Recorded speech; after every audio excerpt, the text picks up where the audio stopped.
सत्सङ्गत्वे निस्सङ्गत्वं निस्सङ्गत्वे निर्मोहत्वं निर्मोहत्वे निश्चलतत्वं निश्चलतत्वे जीवन्मुक्तिः पुनरपि जननं पुनरपि मरणं पुनरपि जननी जठरे शयनम् इह संसारे बहुदुस्तारे कृपया पारे पाहि मुरा 78வது ஸ்லோகம் 538வது நாம மகாவராக.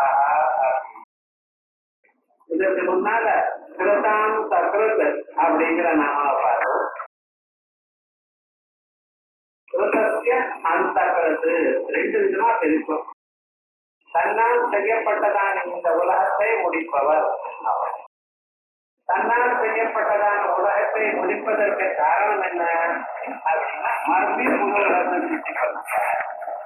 உலகமானது மறுபடியும் மறுபடியும் மாறி மாறி வந்துட்டு இருந்தாதான் ஜனங்களுக்கு வெவ்வேறு சந்தர்ப்பங்கள் கிடைக்கும். அப்படி புதிதான சந்தர்ப்பங்கள்ல அவ ஏதோ விதமாக தன்னுடைய பழைய சம்ஸ்காரங்களை மாறி அதற்கு பிறகு பகவானிடத்துல வருவதற்கு வாய்ப்பு உண்டு. பகவான் கீதையில சொல்லும் பொழுது நிகிரக கிங்கரிஷ்யதி, என்னுடைய ஒரு நிர்பந்தம் யாரையும் ஒன்றும் மாற்றவில்லை. நான் யாரையும் நிர்பந்தப்படுத்துவதில்லை. ஆனா எப்படின்னு பிரகதிஸ்வதி அவனுடைய ஜென்மாந்தரத்துல அவன் பண்ணியிருந்தான் புண்ணிய கர்மாக்கள் அந்தந்த பிரகிரியை தான் அதுக்கு தகுந்தாவோட அவன் பண்ணிட்டு இருக்காங்க. ஆகையால் அவர்கள் எல்லாவற்றுக்கும் நான் பின்னால சகாயம் பண்ணி கொண்டிருக்கேன் அப்படின்னு சொல்லிருக்காரு. அதே மாதிரியா உலகங்கள்ல நமக்கு அநேக பிறவிகள், ஒவ்வொரு பிறவிகளிலும் ஏதோ விதமான சம்ஸ்காரங்களை வரவழைத்துக் கொண்டிருக்கோம். இந்த சம்ஸ்காரங்கள்லாம் சேர்ந்து எண்ணிக்கையால் ஏதோ ஒரு பிறவியில நாம் பகவான் பக்கத்துல திரும்புவோம். அதுக்கு அவர் பொறுமையா கலந்துட்டார். எத்தனை நாட்கள் என்ன. ஆனா எப்பொழுது நீங்க பகவத் சமீபத்தை திரும்பினீங்களோ அடுத்த கடம் அவர் ஒரு குருநாதரை கொடுத்தார்.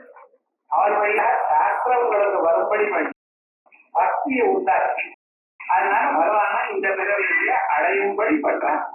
அதனால அவர் உலகத்தை படைக்கிறது என்ன, உலகத்தை அழிக்கிறது என்ன, இந்த ரெண்டு செயல்களையும் மாறி மாறி பண்ணிட்டு இருக்க. ஆகையால் அவர் கிருதாந்த கிருத், தான் செய்ததான கிருதமான கர்மாக்களை அந்த கிருத் அப்படின்னு நம்ம பார்க்கணும். கிருதாந்த கிருத் அப்படின்னு இருக்கும். கிருதாந்தம் கிருதாந்தன்னு இவன் வராத அவரையே கிருந்ததி யஸ்ய பிரம்ம ஜக்ஷத்ரஞ்ச உபே பவத போதனஹ மிருத்யுர்யஸ்ய உபதேசனம் கைச்சா வேத யத்ரதா அப்படின்னு பழைய காலத்தில் எல்லா பிராணிகளையும் இம்சை பண்ணின பிறகு தன்னிடத்துல சேர்த்துக் கொண்ட பிறகு இனிமேல யமதர்மராஜாவுக்கும் மேல இல்லை என்பதற்காக அவரையும் தன் நிறுவ சேர்த்துக்கிறார். ஆகையால் அவருக்கு கிருதாந்த கிருது அப்படின்னு பேர் என்று பார்த்தோம். அதற்கு வரைக்கும் சமகார மூர்த்தியை பார்த்தோம். இப்பொழுது ஸ்திதி மூர்த்தியை பார்ப்பதற்காக பகவான் நம்மளை காப்பாற்றினதான பல விஷயங்கள்ல சில அம்சங்கள் வரஹாவதாரத்தை இங்கே சொல்லிருக்க. மகாவரா கோவிந்த கனகி மகாவரா மகாஸ்தாரோ வராஹி மகாவரா.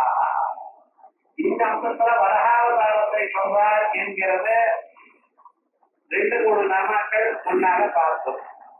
ஆனா இங்க வராஹா அப்படின்னா என்ன அப்படின்னு பார்த்தோம்னா பகவான் சூரியனை வராஹா சொல்றார். சூரியனுக்கும் வராஹம்னு பேர். வராஹம் வராஹம் அப்படின்னா அமஹா அகதௌ தெரிகிறார். உறுதியாக தெரிந்து உலகத்தில் இருக்கிற எல்லா பிராணிகளுக்கும் ஒளி தருகிறார்.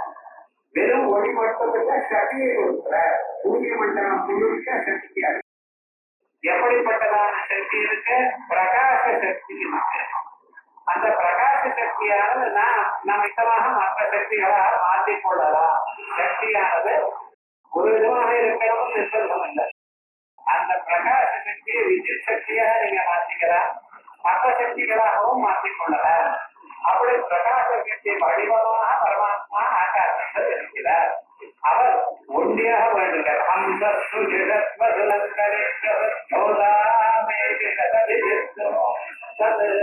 அப்படின்னு ஏக ஹம்சா, வேற இன்னும் சொல்லுவா இல்லை. அப்படி துணை இல்லாம ஆகாசத்துல ஒவ்வொரு நாளும் உதித்து ஒவ்வொரு நாளும் அர்ப்பணித்திருக்கார். இவ்வளவு உதிக்கிறதுக்காக நமக்கு அபரிமிதமான சக்தியை கொடுத்து கொண்டிருக்கார். அவருடைய சக்தியினால்தான் லோகத்துல சகல பிராணிகளும் வாழ்ந்து கொண்டிருக்கார். அதோடு மட்டுமல்ல, உங்களுக்கு வேண்டியதான ஆகாரங்களுக்கு வேண்டியதான சகல விருட்சங்களோ ரசைகளோ கொடிகளோ அத்தனையும் அவருடைய கிரணங்கள்னால்தான் வந்து கொண்டிருக்கிறேன். அப்படிப்பட்டதான இந்த சூரியன் ரொம்ப பெரியவராகவும் வரனாகவும், வரம்னா உயர்ந்தவராகவும் ஆகாசத்தில் நடந்து ஆகாசத்தில் சென்றிருந்த காரணத்தினால் அவருக்கு மகாவரா. இப்படிப்பட்டதான ஆதித்ய ஸ்வரூபமாக வருவதற்காக அவருக்கு மகாவரா. இது ஒரு அம்சம். மகாவராகான் முன்னால சொன்னதான வராகமா எடுத்தாருங்கிற அபிப்பிராயத்தையும் கொள்ளலாம். இந்த ரெண்டாவது கோவிந்தா, கோபிகி வாணிபிகி விந்ததே கோவிந்தா. வேத மந்திரங்களால் போற்றப்படுபவர். கோசந்தத்துக்கு வேதங்கள் இந்த கௌஹு கௌஹு காமதுகானித்தம் அப்படின்னு வேத மந்திரங்கள் எல்லாமே பரவான ஸ்தோத்திரம்.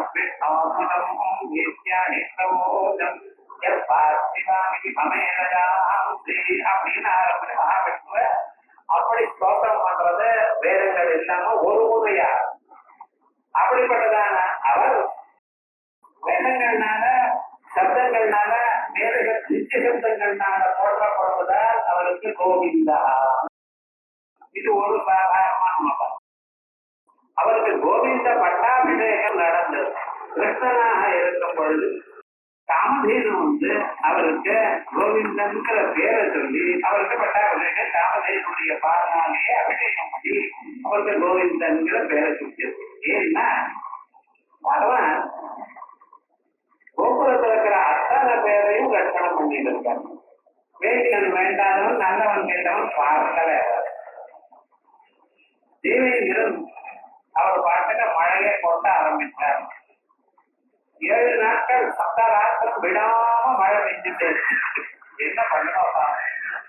அப்பொழுது பகவான் என்ன பண்ணினார், அந்த மலையை தூக்கி கையில வச்சுட்டு கொடை மாதிரி எடுத்துட்டு எல்லாரும் உள்ள வச்சிருந்தோம். அத்தனை பிராணிகளுக்கும் ஆனந்தமாக ஒரு சிரமமும் இல்லாம 7 நாட்கள் காப்பாற்றினார். அதற்கு பிறகு இந்த ஸ்டாக்கெல்லாம் ஆயிட்ட மழை விடாம கொண்டுட்டே இருந்தா வழி இல்லை. ஆகையால் நிறுத்தி கீழே வந்துட்டார். அப்பொழுது இந்திரன் பகவான் தெரியாம இப்படி பண்ணிட்டேன்னு சொல்லும் பொழுது தேவலோகத்துல இருக்கக்கூடியதான அத்தனை பேர்களும் சொகலோகத்துல இருக்கிறவா எல்லோரும் காமதேனோ கர்ப்பமற்ற எல்லாம் அந்த காமதேனுவாக என்ன பண்ணினா தன்னுடைய பாலால பகவான் அபிஷேகம் பண்ணி பகவானுக்கு கோவிந்தா என்ன பசுமாட்கள் அத்தனை பேரையும் காப்பாற்று. மழை வந்தா ரொம்ப சிரமப்படும் பசுமாடு. அத்தனை பசுமாடுகளையும் காப்பாற்றினாருந்தவா. அதனால ரொம்ப தன்னுடைய இனத்தை காப்பாற்றினால்தான் சந்தோஷமான கோவிந்த பட்டாபிஷேகம். அந்த பட்டாபிஷேகம் தான் கிடைக்கும். ராஜ்ய பட்டாபிஷேகம் கிடையாது. ஏன்னா எது சாபம் அவளுக்கு ராஜ்யம் கிடையாது. சத்திரியனா இருந்த போதிலும் கிருஷ்ணாவதாரத்தில் அவருக்கு ராஜ்ய பரிபாலனம் கிடையாது. ஆக அவருக்கு பட்டாபிஷேகம் பண்ணணும்னு கோவிந்த பட்டாபிஷேகம் பண்ணினார். சரித்திரம் விசேஷமான ஒரு சரித்திரம். இது கேட்டதுனாலே சகல புண்ணியங்கள் ஏற்படுங்கிற அபிப்பிராயத்துல கோவிந்தான்னு 2வது அர்த்தம். கோபி வாணிபிகி விந்ததே கோவிந்தா. கோபி வேத வாக்குகள்னால துதிக்கப்படுகிறவர். யார் கோவிந்தான்னு. அதோட கோவிந்த பட்டாபிஷேகம் பண்ணினதுனால வேதம். 2வது வேதி வேதாந்த வாக்கியா கோவிந்தா.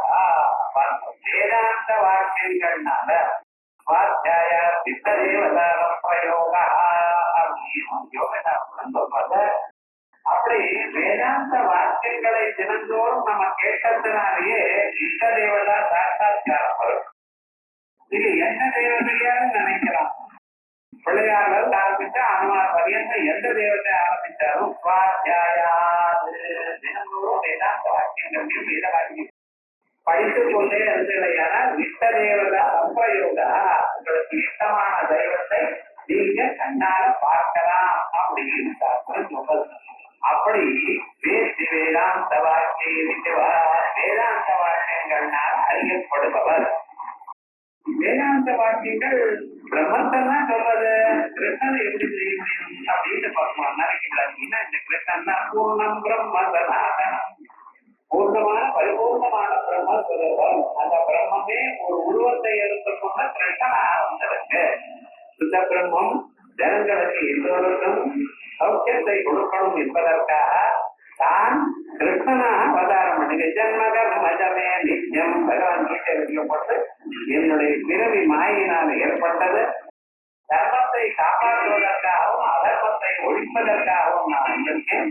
எதா எதாகி தர்மத்தை பவதி பாரத அபியுத்தான தர்மத்தை ததா ஆத்மானம் சிதாமியாமல் பகவானுடைய ஜன்மா, அவருடைய லீலைகள் மாயிகமான ஜன்மா லீலைகள்லாம் ஜனங்களை அட்ராக்ட் பண்றதுக்காக எங்களுக்கு யார் அறிந்து கொள்கிறாரோ அவர் சர்வமாக உறுதியாக பதார்த்தத்தை அடைகிறார்.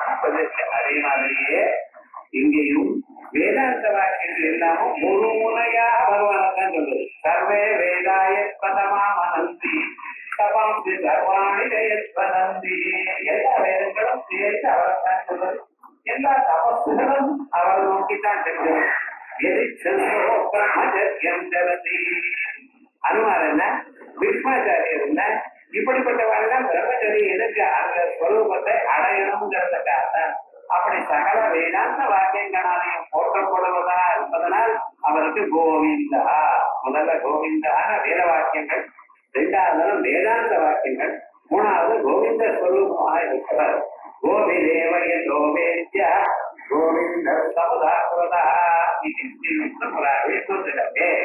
விஷ்ணுங்கிற புராணத்துல கோபிதேவ இதோவேத்யா எதா எக்காரணத்தால் கோபிதேவா விநாச வாக்கியங்களால் அறியப்படுகின்ற காரணத்தினால் கோவிந்த சமுதாய அப்படின்னு பகவான் சொல்றாரு.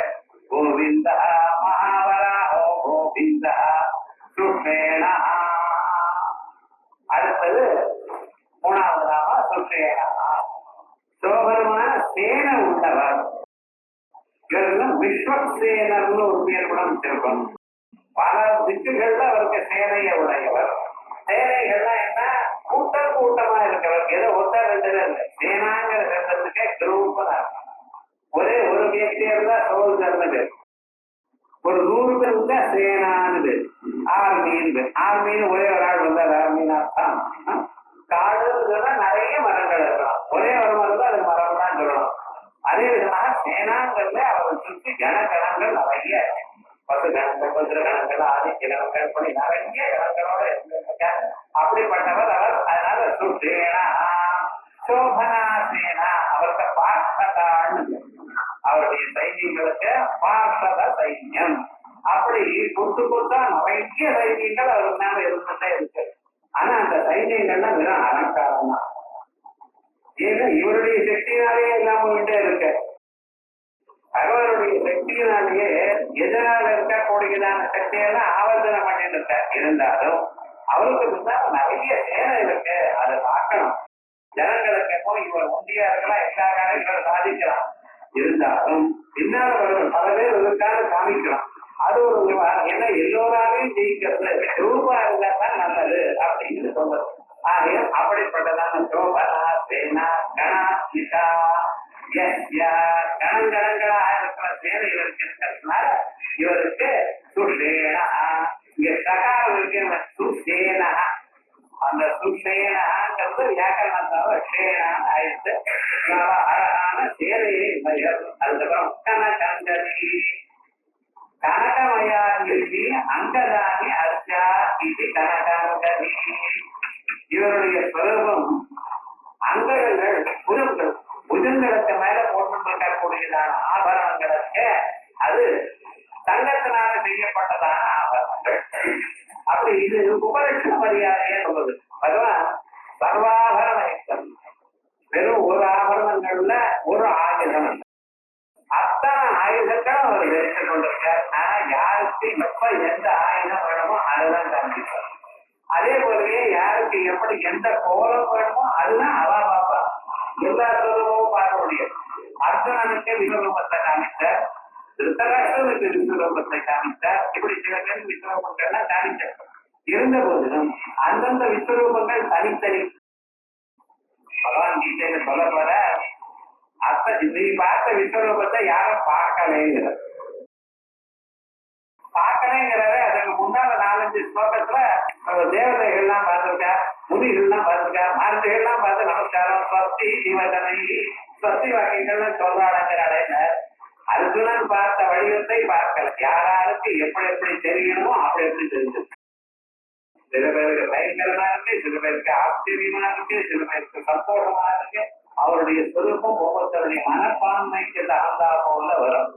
அதே போலயே பகவான் எப்படி சர்வாபரண யுக்தனாக பிரகாசிக்கிறார். 1-2 அப்படிப்பட்ட ஆபரணம் இல்ல, சரீரம் முழுக்க தங்க ஆபரணங்கள் அது தானா பிரகாசிக்கிறது. கனகமயானி அங்கதானி.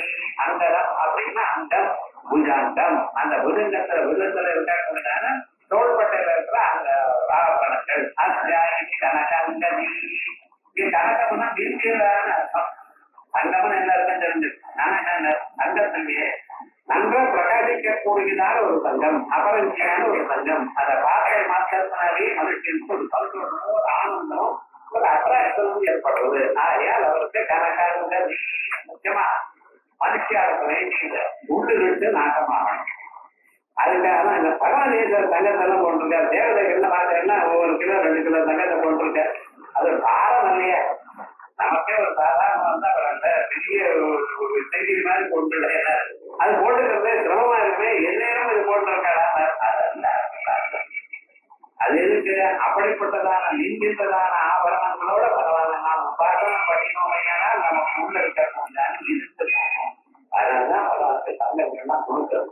கோவில்ல நிறைய பேர் தங்கம் வந்து அதை கொடுத்துருவாங்க. பழைய நாள்ல கோவில் எப்படி செஞ்சது தங்கங்கள்லாம் இதெல்லாம் எதுக்கு? உள்ளு விட்டு போகணும். அவளுடைய பிரதேசத்தில் இருக்கக்கூடியதான் தபசு போகணும்.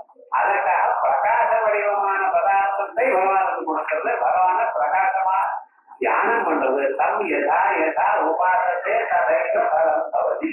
எப்படி தாங்கள் பகவானை வழிபடுகின்றீர்களோ அதற்கு தகுந்தா போல பலம் உங்களுக்கு வரும்.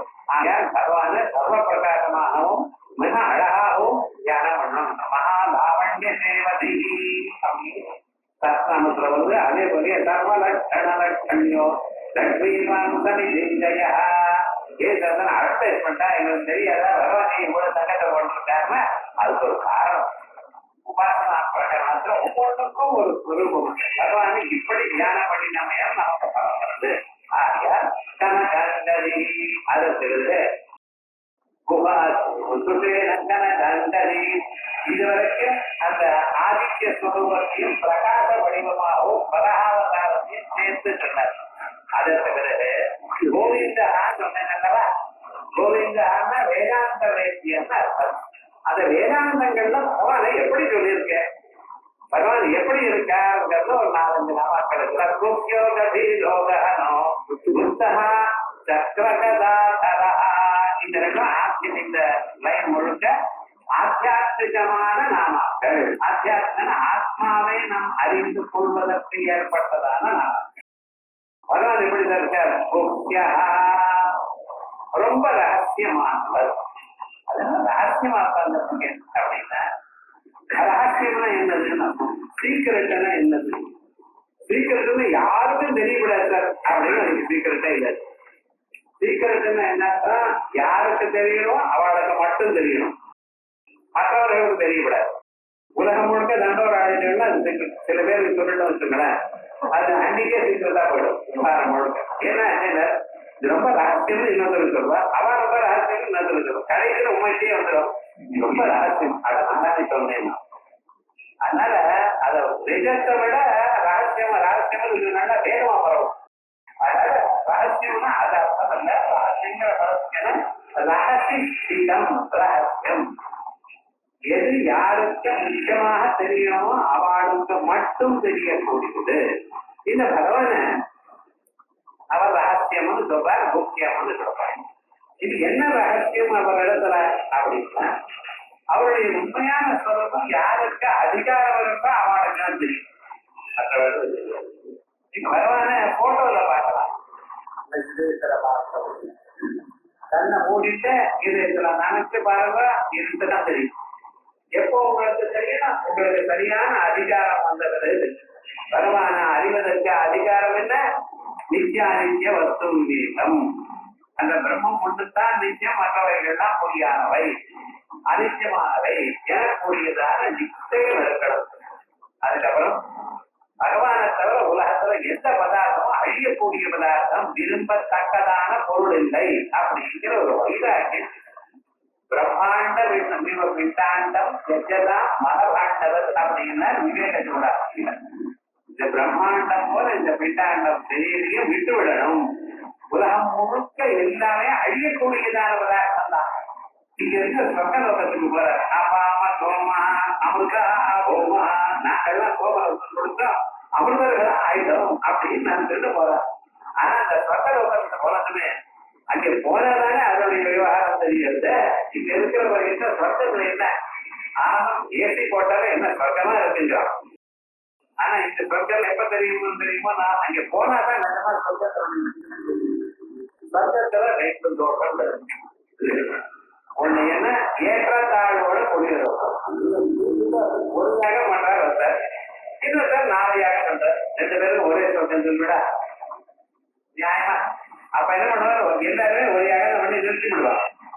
அப்ப என்ன அதிகமாக நீங்க யாகங்கள் பண்ண அதிகமாக நீங்க முயற்சி இங்க பண்ணினா அங்க அதிகமான பலம் வரும். அப்ப என்ன ஆயிடுச்சுன்னா இந்த ஊர்ல இருக்கா போல ஏற்றத்தாழ்வுகள் அந்த ஊர்லயும் மொத்தத்துல பெரிய பலம், மொத்தத்துல ஒரு சின்ன குடிச்ச இதெல்லாம் இவருக்கு இருக்க வீடு இருக்க வசதிகள்லாம் இருக்கு. ஏன்னா அவனை பார்த்து என்னை விட அவனுக்கு ஜாஸ்தியா இருக்குது. இந்த துன்பம் இவருக்கு இருக்கக்கூடியதான ஆனந்தத்தை அழிச்சு நமக்கு ஆடைகளுக்கியா இருக்கு. ஆனா பட்டு புடவையா டெய்லி கட்டிட்டா என்ன காசு இருக்கு பார்த்தீங்களா? அது என்ன சார் உங்களுக்கு ஏதோ இஷ்டம் வேலை கொடுக்க அந்த மனப்பான்மை வராது மனுஷன்.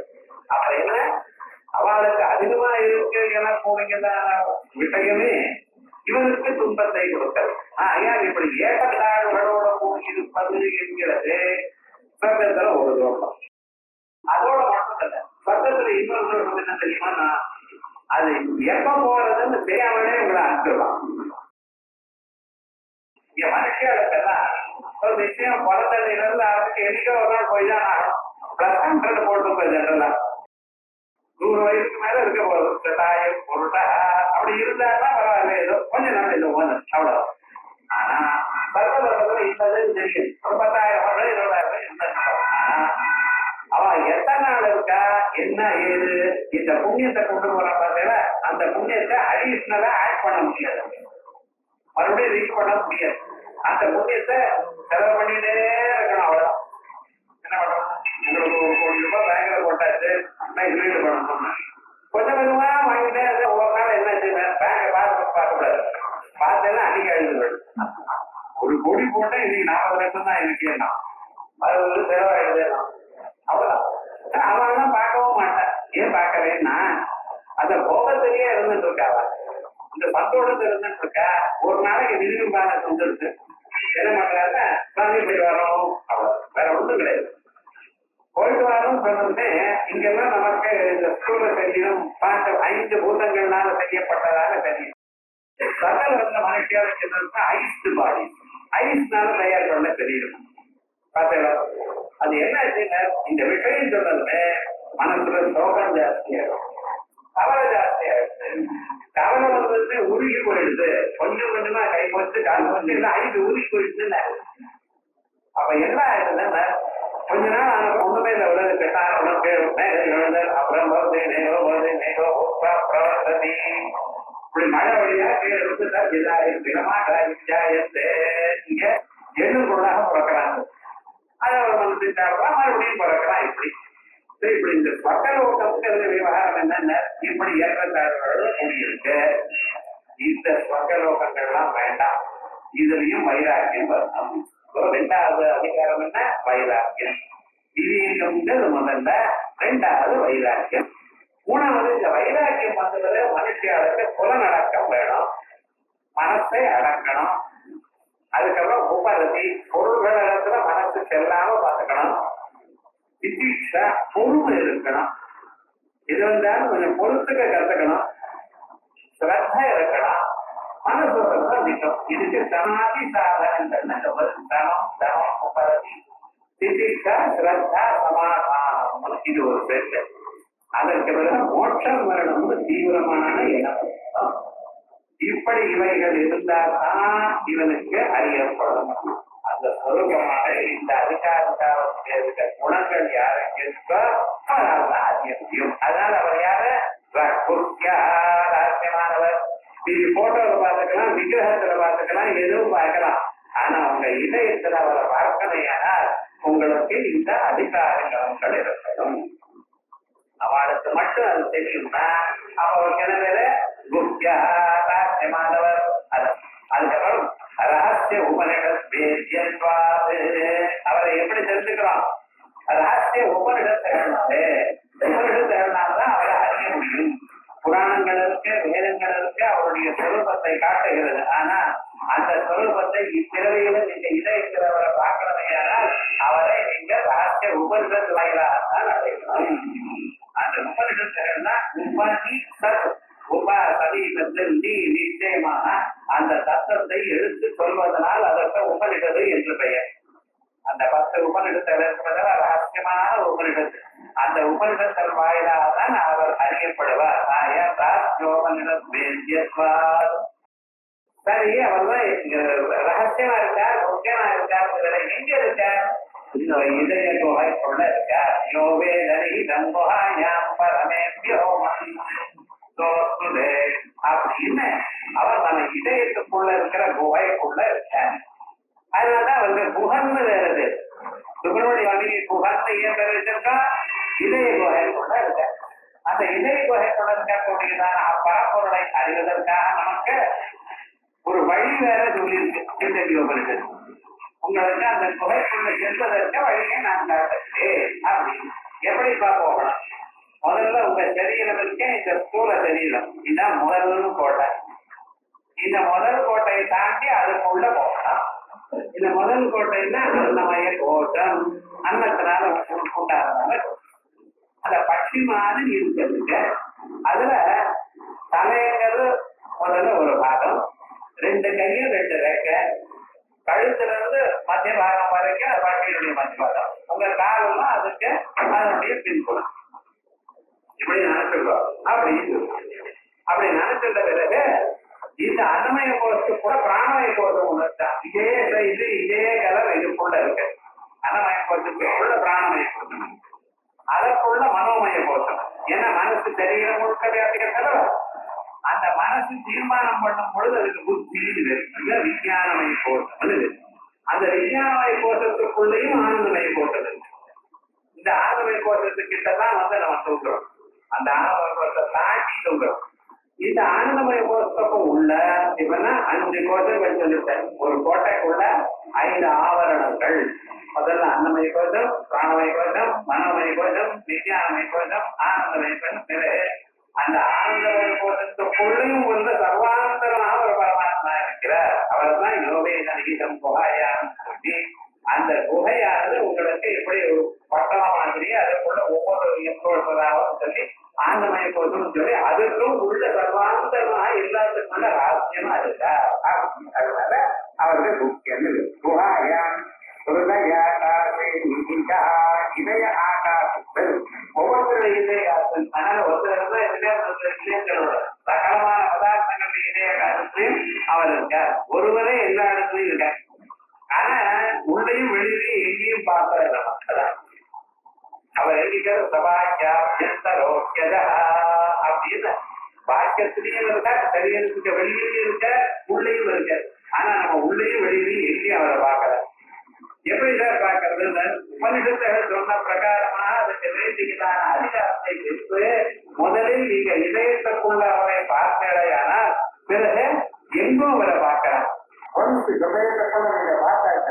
அதுக்கப்புறம் எப்பொழுதும் எங்கும் அவரை பார்த்து கொண்டே இருக்கலாம். அதனாலதான் அவருக்கு முக்கியமானது.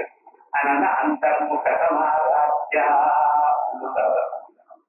இதுக்குள்ள அதுக்காக தான் பேரு ரகசியோபா குணாயாம் ஹிருதயாகாசே நிகிதா இதுவா கௌசியா. ஹிருதயத்துக்குள்ள இருக்கா சார், நம்ம போய் பார்த்துருவோம் சார் அப்படின்னு சொன்னா அவளை பார்க்கறது அவ்வளவு லேசு இல்ல. கபீரா ஆழமானவர். இந்த சமுத்திரத்துக்குள்ள நிறைய முத்துக்கள் கிடைக்கும், நிறைய பழங்களும் கிடைக்கும். ஆனா அது உள்ள சாதாரணமா மேலோட போறீங்கன்னா கிடைக்காது. நல்ல உள்ள ஆழத்துல நீண்டு உள்ள போகணும். எந்த அளவுக்கு ஆழமா போறோட அவ்வளவு ஜாதி ரத்னங்கள் கிடைக்கும். அதனால அதுக்கு ரத்ன கர்ப்பம்னு ரத்னாகரம் ரத்னாகரமான சமுத்திரம்.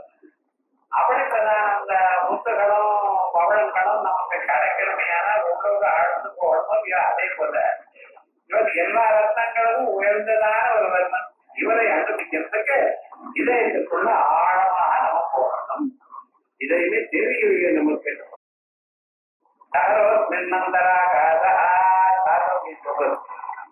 பிரம்மபுரம் இந்த தெரியறதுக்கு பிரம்மபுரம்னு பேர். இந்த பிரம்மபுரத்துக்குள்ள ஒரு சின்னதான இதயம் இருக்கு. அந்த இதயத்துக்குள்ள ஒரு ஆகாசம் இருக்கு. அங்கே போய் தேடணும் அவரை. நமக்கு சின்னதான ஆகாசம் இங்க என்னதான் இருக்கு அப்படின்னு நினைக்கிறோம். யாவான் வாயமாகாத தாவானேகோதயாகாத. இங்க வெளியில இருக்கிற ஆகாசம் இருக்கு. அது எத்தனை இருக்கோ அத்தனையும் உள்ள இருக்கு. நீங்க வெளியில பார்க்கிற எல்லா பொருள்களும் உங்களுடைய மனதுக்குள்ள இருக்கு. அது பீஜஸ்யம் சரிமந்திரோ ஜெகதிதம் பிராணம் விகல்பம் புனா. நீங்க எதுல வெளியில பாக்குறீங்களோ அதெல்லாம் உள்ள இருக்கு. இங்க வெளியில இல்லையோ அவைகள்லாம் உள்ள இருக்கு. இல்ல சார் இப்படி சொல்றேன். 10 வருடம் ஆனப்புறம் என்ன வரப்போறதோ அதே உங்க இதயத்துல இருக்குங்கிறது. அத்தனையும் உங்க ஹிருதயத்துக்குள்ள பிரமிச்சமாக இருக்கு. அதனால அந்த பிரம்மஸ்வரூபம் அவ்வளவு உயர்ந்து. அப்படிப்பட்டதான் அந்த ஸ்வரூபத்தை தாங்கள் பார்க்கணுமையானால் என்ன பண்ணும்? கம்பீரமான ரொம்ப ஆழமா இருக்கக்கூடியதான ஸ்வரூபத்தை அதை அடைவதற்கு உங்களுக்கு என்ன வேணும்? ஒரு சமுத்திரத்துக்குள்ள நீந்தி போகணும்னு சொன்னா அவனுக்கு ஒரு தைரியம் வேண்டாமா? ஒரு முயற்சி வேண்டாமா? ஒரு அபியாசம் வேண்டாமா?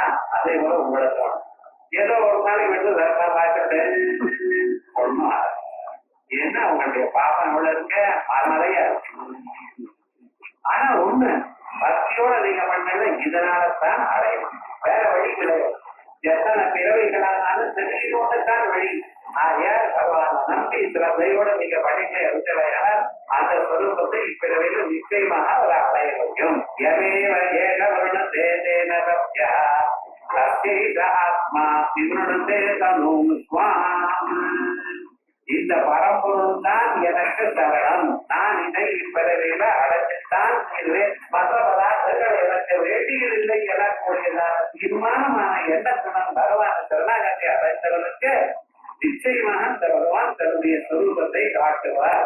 இவருடைய தனு புஷ்பம் தன்னுடைய ஸ்வரூபத்தை தானே காட்டுகிறார். ஆகையால் அப்படிப்பட்டதான அந்த பரமாத்மாவுக்கு கபீரந்து. எந்த வீரம் ஞான ஐஸ்வர்ய பல வீரியாதி கம்பீரா. ஞானம் இன்னது அல்லது சொல்ல முடியும். நமக்கு ஏதோ கொஞ்சம் 20-30 வருஷம் சிரமப்பட்டு எனக்கு தெரியும் சாருங்கிறது. அதையும் அடுத்த கேள்வி கேட்கல சந்தேகம் தான்.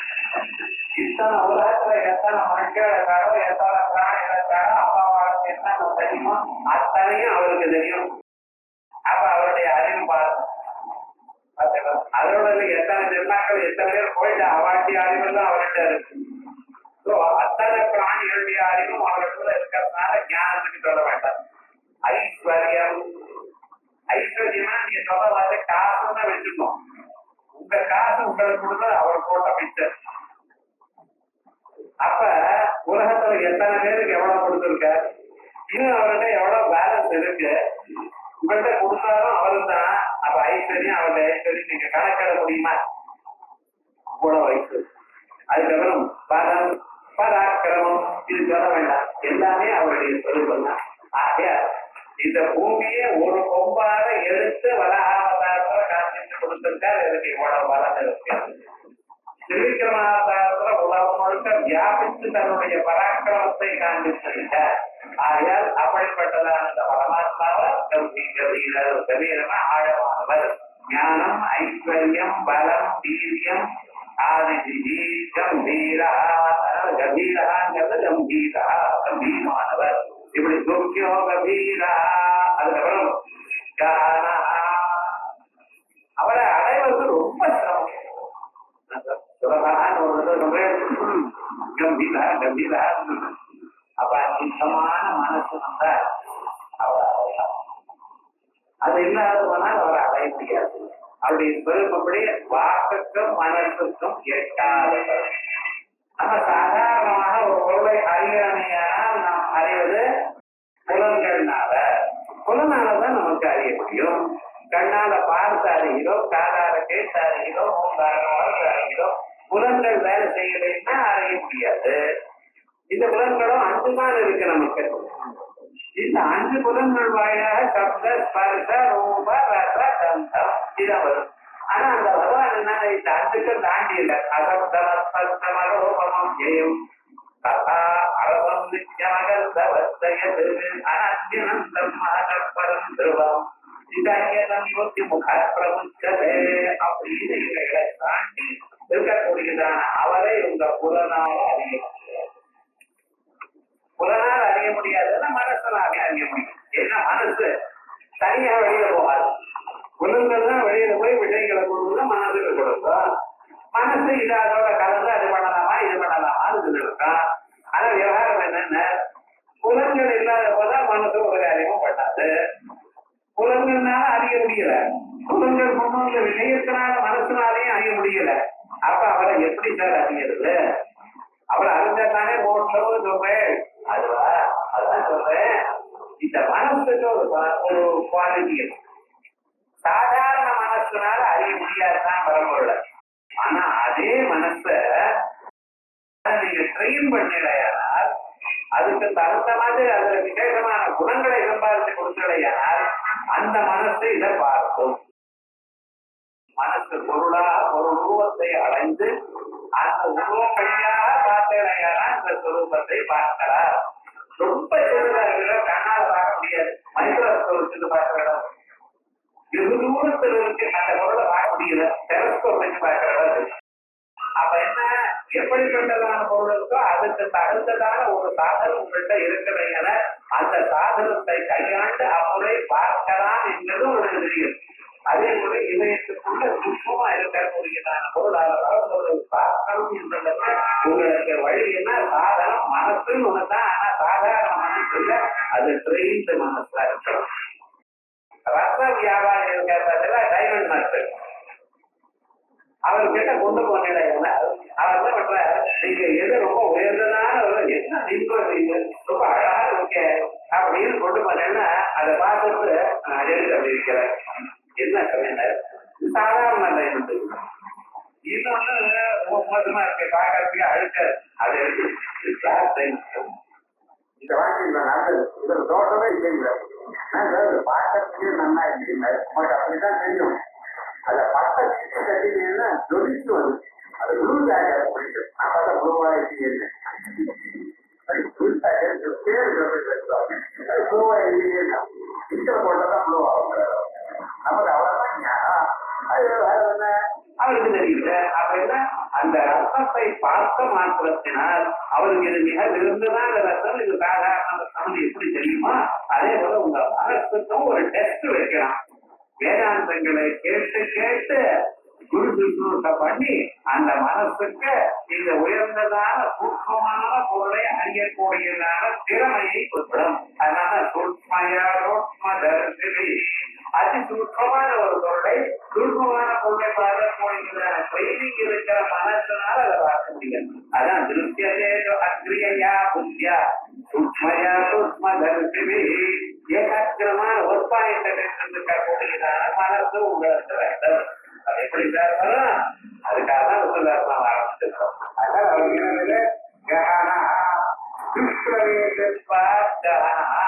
வெரி டிஃபிகல்ட் லைட்டா அப்புறம் அறிஞர் உள்ள போய் அவர் படிச்சுக்கிறது. அப்புறம் உள்ள போறதே ரொம்ப கஷ்டம். ரொம்ப பேர் வேதாந்த கிளாஸ் வந்து பாருங்களேன் வரமாட்டான். அது சினிமா எக்ஸிபிஷன் பீச் ஓடி போச்சு. இது என்ன புரியாது அப்படி புரியாதுன்னு அவர் சொல்லிட்டே இருக்காருன்னா அது போய் கேட்டு சொல்றேன். அந்த பகவான் நாமாவை கேட்கறது அவ்வளவு பகவான் நாமாவை சொல்றதுக்கோ பகவான் நாமாவை கேட்கறதுக்கோ பகவானால்தான் முடியும். ஆகையா நீங்க கேட்கணும்னு வந்து உட்கார்ந்ததுன்னு உங்க இதயத்துல பகவான் உட்கார்ந்து இருக்காரு. அவருடைய ஸ்வரூபத்தை அவரே இருக்கிறார். அது நாமம் தான். நம்ம கேட்கிறோம்னு சொல்றதோ கேட்கிறதோ சொல்லும்படி கூட்டுவதோ எல்லாம் பகவான்.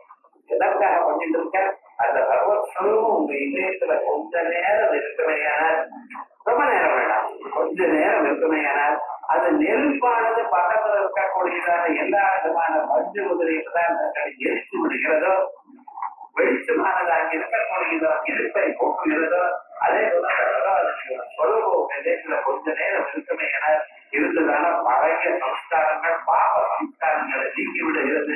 மறுபடியும் மனசுல அந்த வகம் போகாது. அதுக்காகத்தான் அவருக்கு என்ன பேர் வச்சிருக்கேன், கஹனா. ரொம்ப கேட்டவர் அவர் அவசாத்திரைய பாவா பாவசாத்வித்வா கஹனோவா. நம்ம எல்லோருக்கும் 3 அவஸ்தைகள் இருக்கு. அவஸ்தை என்ன தமிழ பெரிய அவஸ்தையா போயிடுச்சு, ரோதனையா போயிடுச்சு அப்படின்னு அந்த அவஸ்தை. அவஸ்தான்ங்கிறது சம்ஸ்கிருத வரும். நிலைன்னு நமக்கு 3 நிலைகள் இருக்கு. என்ன நிலைகள்? காலமே எழுதுகிறோம், முழிச்சுட்டதுல இருந்து ஆரம்பிச்சு ராத்திரி தூங்குற பணியில ஒரு நிலை. இதுக்கு ஜாக்கிரத நிலையில. இந்த ஜாக்கிரத நிலையில நம்ம என்ன பண்ணிட்டு இருக்கோம், நம்ம எந்த இருக்கக்கூடியதான 19 உருப்படிகளும் அப்பப்ப இஷ்டமா உபயோகப்படுத்துகிறோம். என்னது? கண்ணு, காது, மூக்கு, நாக்கு, தோல். இதை உபயோகப்படுத்துறதா இல்லையோ? காரணம் எழுதுறதுல ஆரம்பிச்சு விடாம பண்ணிட்டு இருக்கு. அதே போல பாணி, பாத, பாயு, உபஸ்தம், பாக்கு, வாய். சில பேர் பட்டாணி சாப்பிட்டுட்டே இருக்காங்க. வேண்டாம் வேண்டாம் நிறுத்தவே மாட்டேன். ஒன்று பேசிட்டே இருக்கணும், இல்லை சாப்பிட்டே இருக்கணும். அப்படி சில பேர் இருந்திருக்காங்க. 2 வேண்டாங்கிறது. அந்யாவாதோ விமுண்டதா பேசுவார்கள். அதே போல ஆகாரம் சாப்பிடுங்க, வேண்டிய சாப்பிடுங்க, சாப்பிட்டே இருக்காது. ஏதோ ஒரு 2 வேலை 3 வேலை அவ்வளவு. ஆனா விவகாரம் என்னன்னா சில பேர் குறிப்பிட்டு கூடாது. இது 2வது. அதே போல கை, காலு, ஒண்ணுக்கு 2க்கு போகும். இதை உபயோகப்படுத்தும். அதோட மட்டும் பிராண, அபான, தியான, உதான, சமானம். 5 காசு. 3 காசு உள்ள எழுதுரு, வெளியில விடுறது. சரீரம் நீங்க உட்கொண்டதான பதார்த்தங்களுக்கு அது சரீரம் முழுக்க சுற்றி கொண்டே இருக்கு. அப்பப்ப நிக்கல் வருது. இவைகள்லாம் எது? இந்த 5 காசுகள் பட்டி கொண்டே இருக்கு. ஒவ்வொரு வயது கேட்ட மனசு இப்படி பண்ணலாமா, அப்படி பண்ணலாமா, இது பண்ணலாம். ஏதோ சின்ன விவகாரமா இருந்தாலும் அது மாறிட்டே இருக்கு. டிவி வந்து ஒரு சேனல் பார்த்து அது 2-3 சேனல் மாற்றி அப்புறம் நான் திரும்பி விடுவோம். ஏன்னா இதை பார்க்கலாமா அது பார்க்கலாமா இருக்கும். எல்லா விஷயத்திலும் ஜனங்களை பார்த்தாலதான் தெரியும். அப்படி நோட் பண்ணணும். அப்படி இருக்கு அதை பார்க்கணுமே. அதை பார்த்துட்டு அது நல்லா இருந்து படி இங்க வரும். இது நல்லா இருந்து அங்கே வந்து மறுபடியும் அங்கேயிருந்து திரும்பி இங்க வரும். அது இதுக்கு மனசு சரி ஏதோ ஒன்று குறையிட்டோன்னு இவனை பார்த்து தீர்மானம் பண்ணாலும் அதுல சுற்றி இது. அதுக்கப்புறம் பார்த்தான எல்லா பொருளையும் ரகசியமா உங்க மனசுலயே ஞாபகம் வச்சுக்கிறது. அதுக்கு சித்தம்னு இருக்கு. எந்த ஒரு விஷயத்தையும் நீங்க சொல்லணும்னா செய்யணும்னா இந்த நாங்கிற எண்ணத்தோட தான் ஒரு ஸ்டாண்ட் போட்டாங்க. நான் பார்த்தேன், நான் நினைத்தேன், நான் ஓடினேன், நான் நினைத்தேன், நான் நோட் பண்ணிட்டேன். இதை நானும் சொல்லாம இருக்க மாட்டேடா. சொல்லாதான் நான் இருக்கேன். பார்த்தேன் அப்படின்னு இதுதான் யாருன்னு நான் தான் சார் பார்த்தேன்னு சொல்றேன். அவன் தான் அவன் பார்த்தான்னு சொல்றேன். இந்த நான்ங்கிறது நீங்க சொல்லாத ஒரு நாள் இருக்கு. டோட்டலி 19 உருப்படிகள் ஏதோ முகா 19 உருப்படிகளை கையாண்டதுக்கு காரணம் எழுந்து ராத்திரி தூங்குறாங்க. இதுல என்ன பண்ணிருக்கு, கிராசாயத்தை பார்த்து கொண்டே இருக்கு. சூட்சமான விளையாட்டம் தெரியாது உங்களுக்கு. அப்ப இதுக்கு ஜாகிரத நிலைகள் இது எங்க இருக்கு, உலகத்துல இங்க இருக்கு. ஆகையால் உங்களுக்கு விஸ்வன்னு பேர். உலகத்துல இருக்கிறதுனால உலகம்னே பேர் உங்களுக்கு. விஸ்வரூபாஜாகரணி, விஸ்வரூபமான ஜாகிரத் காலத்துல இருக்கு. அதுக்கப்புறம் போதும் சார் அப்படின்னு நினைச்சிட்டு தானா படுக்க போறேன். படுத்துட்டு போறதுமே பாருங்க, அது ரொம்ப டயர்ட். அப்படியே படுத்துட்டு சொல்றேன், பண்ண போயிட்டாச்சு சொல்றேன். தூக்கம் வந்து டக்குன்னு என்னாச்சு தெரியுமா, நான் ஒரு சொப்னம் வந்து சொப்னம் எப்படி பார்க்கறாங்க, எத்தனை தரமா சொப்னம் பார்த்துருக்கோம். அந்த மேட்ரிக்ஸ் சொப்னா ஒன்னொருத்தருக்கு தெரியும், வேதாந்த சொன்னா தான் தெரியும். எப்படி சார் சொப்னம் பார்க்கலாம், சொப்னம் வேணும்னு நினைச்சா வரமாட்டேங்குது. வேண்டாம் நிம்மதியா தூங்குறோம் நினைச்சதுன்னா அன்னைக்குதான் சொல்ல டக்கு டக்குன்னு வரும். அது வேற என்னடா பயமுறுத்துறாரு சொப்னம் வரும். அவரே பிராணம் விட்டா போல சொல்லும். அது அவனுக்கு எப்படி இருக்கும் பதிலா, அப்படியே பிராணம் விட்டா போல எல்லையே மக்கள் விட்டாங்க ஏதோ பண்றா போது அவனுக்கு வந்துச்சுன்னா அடையப்பா இதுவே அன்னைக்கு தூக்கம் இல்லை அவருக்கு. தூக்கமா இருக்காது, வேண்டாம் போட்டான் முடிச்சு விட்டாரா அப்படி சொப்னம் வருது சார். எப்படி சொப்னம் வந்தது, நம்ம மனசுக்குள்ள அநேக விதமான சம்ஸ்காரங்கள், நீங்க பார்த்ததான சம்ஸ்காரங்கள். அந்த சம்ஸ்காரங்கள் எல்லாம் என்ன ஆயிடுச்சு, மறுபடியும் அதை தானா மைண்ட் ஸ்கிரீன்ல ப்ரொஜெக்ட் பண்ணி கொடுத்து இந்த சம்ஸ்காரங்களை, இந்த நெகட்டிவ் இருந்து அது மறுபடியும் காப்பி எடுத்துக்கிறது போட்டோ, அதே மாதிரி நீங்க எப்பப்போ பார்த்ததான விதைகளை மறுபடியும் ப்ரொஜெக்ட் பண்ணிக்கிறது. இது ஸ்வப்னம் இன்னொரு. இந்த ஸ்வப்னத்துல தைஜசமான உங்களுடைய மனசுக்குள்ள இருக்கக்கூடியதான 5 பூதங்கள்ல இந்த பிரகாசம் ஒளி எனக்கூடியதான கூட்டமானது அதுதான் அதை காட்டுகிறது. சொர்ணத்துல இருக்கக்கூடியதான பொருள்களை காட்டுகிறது. ஏன்னா அங்க சூரியன் இல்ல, வெளிச்சம் எது ஆஃப் பண்ணிட்டு லைட் ஆஃப் பண்ணிட்டு ராத்திரி தூங்கிருக்கேன். 0 லைட் கூட வேண்டாம்னு தூங்குறல, ரோட் லைட் வந்து அதை கரெக்டாக வேற போட்ட மரத்தே விடல, ஒன்றும் தெரியவே தெரியக்கூடாது, இருக்குலயே இருக்கணும், அப்பதான் நல்லா தூங்க முடியும் அப்படின்னு நினைக்கிறேன். மாவட்டோட லாரி மேல படுத்துட்டு அப்பாடு தூக்கலாம், சூரியன் படித்தோம் அவன் தூக்க கேட்ட இருந்தாதான் தூக்கம் வரும் இவன் நினைச்சிருக்கேன். என்னடா அதுன்னா கொஞ்ச நேரம் ஆனதுமே சந்திரன்ல சூரியன் இல்ல, வேற எந்த ஒளியும் இல்லை. ஆனால் மத்தியானம் 12 மணிக்கு அப்படியே போறா போல இவருக்கு சொப்பம் வருது. எந்த ஒளியில உங்களுக்கு எந்த வெளிச்சத்துல நீங்க இந்த சொப்பனத்தை எல்லாம் பார்த்து சொப்பனத்துக்கு பொருள்களை பார்த்து அதான் சார் உங்க ஆத்மஸ்வரூபம். இப்ப தெரியுது ஆத்மா சொப்பிரகாசம்னா ஆத்மா ஒளி வடிவம்னு சொல்ற எப்படி இருந்தது, அப்படி பார்த்த பொழுதும் சொப்னத்துல இவர் பார்த்த பொருளை பார்த்தாரே தவிர எந்த மொழியில பார்த்தாலும் கவனிக்க மாட்டேங்கிறது. அடுத்ததுல சொப்னம் வரும் பொழுது ட்ரை பண்ணி நீங்க சொப்னத்துல வரும் பொழுது அதை மறந்து போயிடுச்சுதான் இது கவனிக்க போதான். ஏன் சொப்னத்துல பொருள் காணப்பட்டது, பொருள் எதுனா விளக்கப்பட்டதோ அவ்விளக்கை நம்ம பார்க்கலை. அந்த விளக்கு தேஜஸ்வரூபம். அதனால்தான் விஸ்வரூபாஜாகரணி ஸ்வபந்தி தைஜசாத்மிகா, சொப்னஸ்வரூபத்துல தைஜரூபமா இருக்கும். இதுவும் ஆயிடும். அதுக்கப்புறம் என்ன மறுபடியும் இந்த கனெக்டானது அப்படி இதயக்குள்ள இந்த கனெக்ஷன் இந்த கிராஸ் பாடி இந்த ஸ்தூல பூத உடலோடவும் மனசு வழியும் சம்பந்தம் எடுத்து மனசுலதாங்க நான் எல்லா மெமரி எல்லாம் இருக்கு, சித்தமும் சொன்னேன், அகங்காரமும் போயிடுது. அது மனசுக்குள்ள எல்லாம் உள்ளவே பரமாத்மாக்குள்ள போனதுன்னு நானுங்கிறதே கிடையாது. முடிச்சுட்டு இருக்க நான் அது பண்ணுவேன் இது பண்ணுவேன் அப்படிங்கிற சொப்னத்துல நான் பார்த்தேன். தூக்கத்துல என்ன ஆச்சு இருந்தா தானே நானே கிடையாது, நானும் சொல்லவே இல்லை. முடிச்சுட்டு பிறகு நான் தூக்கினேன்னு சொல்றேன். நான் தூக்கினேன்னு சொன்னேன்னா அது தூக்கம் இல்லை. நான் தூங்கிட்டு இருக்கேன், என்ன தூங்கிட்டு படுத்துட்டியா படுத்துட்டேன், கண்ணை மூடிட்டியா போனது கண்ணை மூடிட்டேன், தூக்கம் வருதா வருது, தூங்கிட்டியா தூங்கிட்டேன்னு சொன்னான்னு வச்சுக்கலாம். என்ன அர்த்தம் தூங்கினானா அர்த்தம் இல்லை. அப்ப என்ன நான் என்கிறத மறக்கணும், நான்கிறதும் மறந்துடுறதோ அப்ப என்ன பிரம்மம் ஒன்றுதான். இந்த நிலை 3 நிலைகள் எல்லோருக்கும் வருது. அது அந்த சொப்னங்கள் எல்லாம் அப்பப்போ வரும், உங்களுடைய கையில இல்லை.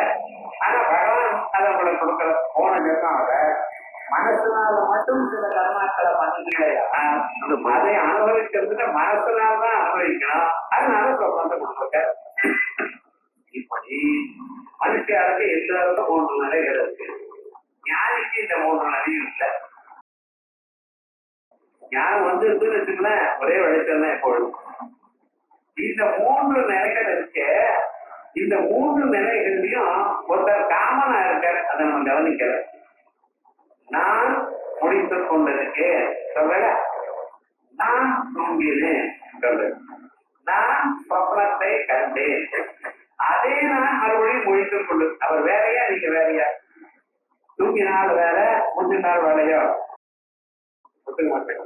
ஏன்னா தூங்கினால் வேறன்னு சொன்னேன்னா அப்ப அவன் பாட்டுக்கு அவன் தூங்கிட்டு இருக்க உமக்கு என்ன சார்? நான் தூங்கினேன் எப்படி வரா?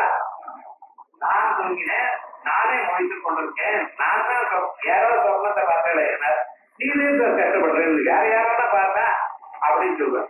இல்ல இல்ல சார், எனக்குன்னு வந்தது நான் தான் பார்த்தேன். அப்ப என்ன, இந்த நான் என்கிறவர் மொழிப்பதிலையும் இருக்கார், சொப்னத்திலையும் இருக்கார், தூக்கத்திலையும் இருக்கார். இந்த 3லையும் இருக்கார். ஆகையால் 3லையும் சேரவர். யார் 3லையும் சேர்ந்து இருக்காரோ அவர் தனியானவர். இந்த 3ல ஒருத்தர் இல்லை. அப்ப விவகாரம் என்ன, அந்த 3க்கும் அப்பாற்பட்ட ஒருத்தர் இருக்கார், அவர் தான் கஹானா. எப்பவும் நம்ம பக்கத்துலயே இருக்கிறது அவரை குடிக்கிறதா ரொம்ப கஷ்டமா இருக்கு. அதனாலதான் கஹானா. அவஸ்தாத்ரய மூணு அவஸ்தைகள் இருந்தும் இல்லாத மாதிரி சாட்சியாக இருக்கிறதுனால கஹானா. மனச அகோதரத்வா குப்தா. அடுத்தது என்ன? குப்தா ரகசியமானவர். வாக்குக்க மனசுக்கு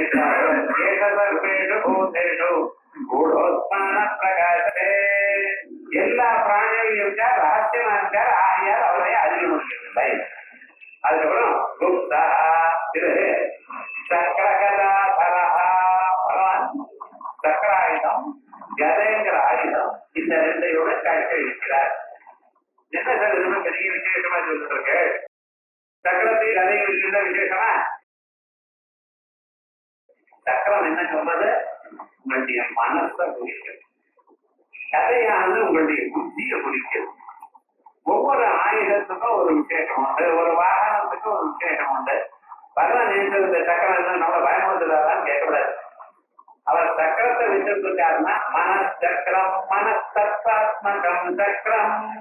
அந்த விஷ்ணு சக்கரமானது எப்படி சுத்தி கொண்டிருக்கோ அதே மாதிரிதான் நம்ம மனசும் சுத்தி கொண்டே இருக்கு. ஒரு இடத்துல நிக்கலை, எங்கெங்கேயோ ஓடிக்கொண்டே இருக்கு.